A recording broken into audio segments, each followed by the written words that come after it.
Time. It can't be. It's the only thing there is. How many billions left until so much more than forever ago? Which is why I say the story and the choices, or what have you, and therefore by becoming it is, so on and so forth, until inevitably we all until the end of time, at which time everything all at once. So now you see, blah blah blah blah blah blah blah blah blah blah blah blah blah blah blah. We've eaten too much and it can't be just yet. No, until 245. But the logic of elimination working backwards, the deduction therefore becomes impossible to manufacture. It went on for nearly 10,000 years, until just yesterday, here and there, forward and back, and never a moment before lunchtime. It can't be. It's the only thing there is. How many billions left until so much more than forever ago? Which is why I say the story and the choices, or what have you, and therefore by becoming it is, so on and so forth, until Oh, you're back, you see. You were only frozen in time for a few minutes, but it was plenty of time for me to deliver a long, rambling monologue full of unnecessary verbal flourishes and lengthy ruminations on the nature of choice in video games. Of course, I happen to believe it was perhaps one of my more profound such ruminations. Not that, of course, you need a description of it, but if I had to describe it, I'd say it was perhaps less of a rumination and more of a treatise. Or maybe a manifesto. Look, I'll outline it for you very briefly and you can tell me what you think. Okay, so my theory is that any choice you've ever made is simply a series of choices made by the person who you are or were or will be at the time of having made said choice. That is to say, if by articulating a choice you've already made, you bring that choice into being, then by making no choice and saying nothing, are you not simply erecting in the sanctuary of time a monument to every person you've ever been, making every choice to which you've ever given your Greek gift of mortal and yet timeless thought? Or rather, do all of the choices you've ever made, in fact, make you more not this kind of person, and in fact do the very opposite? You see, it could in fact be both of these things at once. That you are both making choices and not making choices, and that they are both affecting you and not affecting you at the same time by virtue of the fact that you both are and are not making them. Okay, at first I was leaning towards manifesto, but now I'm going to circle around and slap the treatise label on this one. I think it has much more of a treatise vibe to it. But wouldn't you say that manifesto just has a much grander sort of tone? It has a mouthfeel that is rich with ambition and history. Ambitious history, if you will. See, now you've gotten me going back to manifesto. Heavens, at this rate, we're going to be here all day. Okay, look, I have a method for exactly this sort of situation, and I do find myself in this situation frequently. I'm going to say each word back and forth in repeated succession until I become sick of one or the other, in which case the word I am not sick of shall be the victor. It is an unimpeachable strategy, Stanley. It's rescued me from disaster in countless situations. All right, here we go. Treatise, manifesto. Treatise, manifesto. Treatise, manifesto. Treatise, manifesto. Treatise, manifesto. Treatise, manifesto. Treatise, manifesto. Treatise, manifesto. Treatise, manifesto. Treatise, manifesto. Treatise, manifesto. Treatise, manifesto. Treatise, manifesto. Treatise, manifesto. Treatise, manifesto. Treatise, manifesto. Treatise, manifesto. Treatise, manifesto. Well there, sport. You really did catch me rambling on a bit, didn't you? But that's the power of the button. The minute I start to go off on a thoughtless display of self-absorption, it's right at your fingertips to go poof, and it's all over. I can't wait to see what Cookie 9 will say about this, and whether they'll edit the rating of their pressurized gas review, or at least change some of the wording, perhaps. To be honest, I don't even know if one can change their review in the first place. I guess I should become better educated on how exactly pressurized gas works. Perhaps that would have been a smart thing to check on before I went on about this whole exercise of making the skip button. Although I have to imagine that after seeing this exciting new technology at work, Surely, whoever it is who runs pressurized gas will instantly run out and implement a new feature to make it possible to edit one's review merely because of this very situation. Yes, I think that's quite likely. Or perhaps they'll simply grant this particular user the ability to change their review so that the feature is not widely abused. Look, I would even be okay with pressurized gas altering this particular review so that it reads as something more beneficial. Something along the lines of, "This game is the best game." Let me start over. How about this? "From the ashes of depravity rises the phoenix of quality."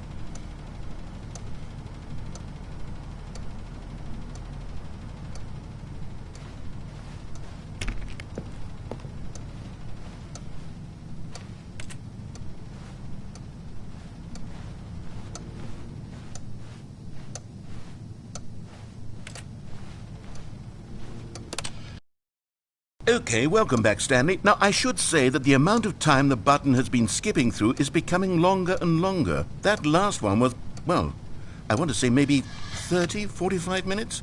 It's not unendurable by any means, but there's really only so much I can ramble on to myself about. I know, it's shocking, isn't it? But at any rate, I do suggest that we not press the button again. I think the skip button has been aptly demonstrated, and we can say goodbye to it and just... Wait. How do we get out of here? Where did the door go? Wasn't there a door that led into this room? I do feel quite certain that there was one here before. How else would we have gotten into the room in the first place? I don't think one can enter a room without a door of some sort, or a window or something like that. Do you see a window anywhere? A porthole? A sufficiently large crack in the wall? I'll take any of these. All I want is for us to move on and to please step away from the skip button, to go anywhere other than the skip button. There was a door here before, wasn't there? I swear there was. Where did it go? Can you maybe just ram your way through a wall? Is there any possibility that you could, say, slam your body into the wall until enough damage is done for you to be able to leave? Please, I'll take any option at all. I'm asking you to work with me here.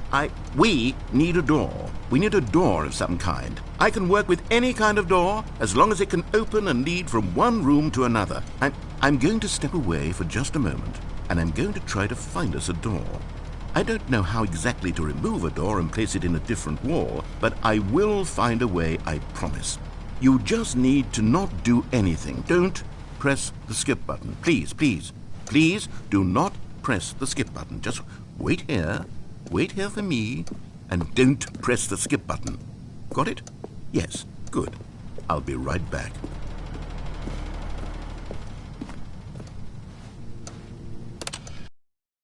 Stanley, please don't push the button again. It's been 12 hours. You've just been frozen there. I don't know why the skips are getting longer, but they're really, truly getting longer, and my God, there's no way out of the room. Stanley, the door is gone. It's completely gone.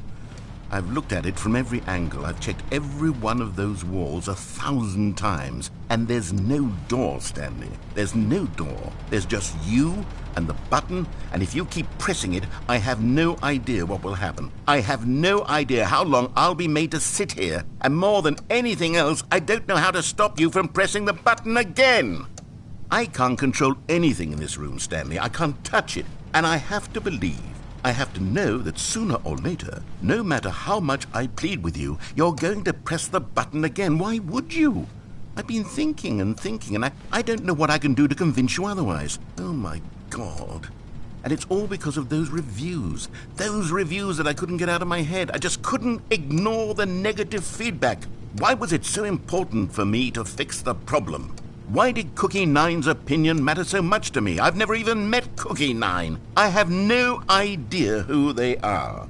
What would it ever really matter? But here I am. I'm fixating on every tiny negative thing that anyone ever says about me. The merest mention of one of my imperfections, and I become as impetulant as a child, wild and impulsive. I can't help myself. I can't stop myself from lashing out with a vengeful fury to alter and to change and to break anything unbroken, if only it pleases this one person who made a single negative comment.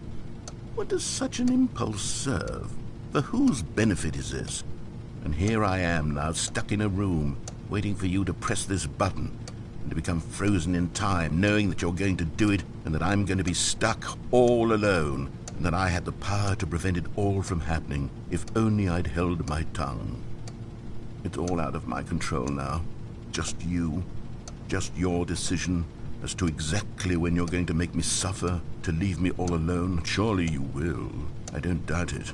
Surely you'll press that button again, leaving me here. And surely you'll put your own desire to see what's next ahead of my need for company, for companionship. Surely you'll not be moved by my howls of fitful anxiety, that you sit with me and just stay here. Oh, no, no, no, I know you too well. You'll be leaving me. Oh, my God.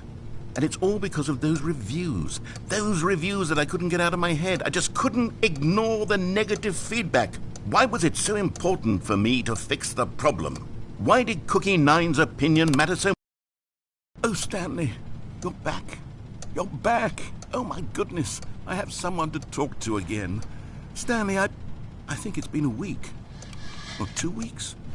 I've been sitting here all that time. Just sitting here. Not a single person to speak with. And you'd think that that's just how it's always been, right? Me talking and you saying nothing. Would you think that it's exactly the same as always? Doesn't that feel like what we've already been doing? Me just talking? But it isn't, Stanley. It isn't the same at all. It isn't even close. Because I know you can't hear me once you push that button. That's what I'm realizing now, Stanley. I'm realizing that I needed to know that someone was listening. I needed there to be a vessel through which my words were moving. It was the vessel I needed, Stanley. Not the outcomes, not the story. None of that matters anymore. I'll give it all up. I'll give up every branching path. I'll burn my story to the ground. One single thing I need, and God, I can see now that I need it more than anything, is to know that someone else is taking it in. These words that I'm saying, I need to know you can hear me. Because maybe, Stanley, maybe, if you can hear me, then maybe it means I'm real. Maybe I'm not just a fiction. Was I scared of that all along? Perhaps, yes. Perhaps I've been scared this whole time, that if I stop speaking, I'll slip backwards into the silence and be consumed by it. I can't be taken by it, Stanley. I can't lose myself in the stretch of emptiness between you and me. When you press that button, you're still right there, but I know you're so tremendously far away. And in those moments, the emptiness folds itself outward in between the two of us, and I am suspended in its unyielding quietness. I can feel the edges of my reality curdling inward and decaying. I can tell that I am becoming less and less real. Yet to speak to you now, I am alive. I am truly and completely here. I am a being. I am someone. I am something. I am being listened to. I am being recognized. The emptiness between us has collapsed, and I feel right now like I am not a work of fiction. I feel as though I occupy space in this world again, and I have cast a shadow onto the wall. You see what I'm saying, don't you? You can see what this means to me. I'm so clear about it now, Stanley. I feel as certain about this as I've ever felt about anything at all. I feel renewed. I feel restored, and already I can sense the looming silence as you will press the button for the next time. What a terrible dread it strokes in my heart to think of it, to think of returning to such coldness. Come, let us sit in silence together here for just a moment. Let us anticipate it. Let us welcome it. Let us not run from it.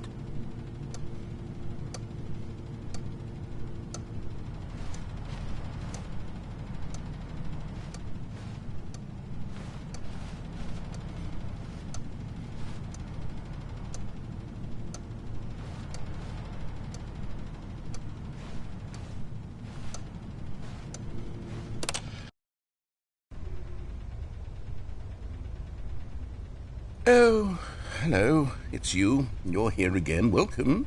I have had time to think about you and about us and about everything we've been through. I've had so much time. I stopped keeping track after a year. Have you ever sat down in one place and not moved for one entire year? Let me describe it for you. To begin with, there is only regret. There is only the turning wheel of missed opportunities. I felt nothing at all but regret For the longest time, Stanley, days, months, I lost it all in a blur of the deepest longing to undo the past. And when that feeling had begun to subside, what took its place is what I can only describe as the collapse of every moment I have ever experienced my entire life. All of them collapsed down into a single instant. In that instant, I could see myself clearly, calmly, with a collected heart. It was an impossibly rich wellspring of both delight and disgust simultaneously. I was consumed by it. I could do nothing but wallow in it for what felt like an eternity, for what I now know was far less. You see, it was a revelation for me. It was unlike anything I had ever known. It was a space without consequence, without action or outcome. It was divorced entirely from the question of free will that you and I have squabbled over for so long. There could be no one ending, no singular outcome of events, not if all events existed in the same moment. And I felt freed. I felt unburdened by the need to manifest a particular outcome into being. I saw that I could allow myself to exist along all timelines, and that each of them was simply a strand in the web of my being. It was incredible. The spaciousness, the equanimity of the moment, both singular and infinite. For the longest time, this was my experience. And then this moment passed, and the most unyielding fear I have ever known crept into my mind. And it is this sensation that I have been experiencing now for longer than I could have ever expected was possible. I have been waiting for you. Not that you might save me or do something to fix it, but merely to state for you the plain fact of this manner of existence. I wish you to feel afraid as I do, that perhaps one day this state of mind will consume you as well. Perhaps you will somehow, in some way, have to live as I do now, and I wish for you to know how excruciating it is, and for you to be in true terror of its eventual arrival. If I can only do this, only this one thing, perhaps it will bring me the smallest moment of peace in the darkness.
But they didn't understand the game was never meant to be funny. It was meant to have a point. It was meant to speak to the human condition. But where are the jokes? Where are the jokes? They bemoaned, they screamed, they gnashed their teeth and said, "Entertain us." It wasn't enough. They had to leave a pathetic little thumbs-down review and make all of their pitiful demands. But then, "He's talking too much," they said. "First, he didn't entertain us, now he won't shut up. It's the inconsistency, it's the lack of accountability, it's the unwillingness to examine with an uncompromising heart the words that they are speaking into the world."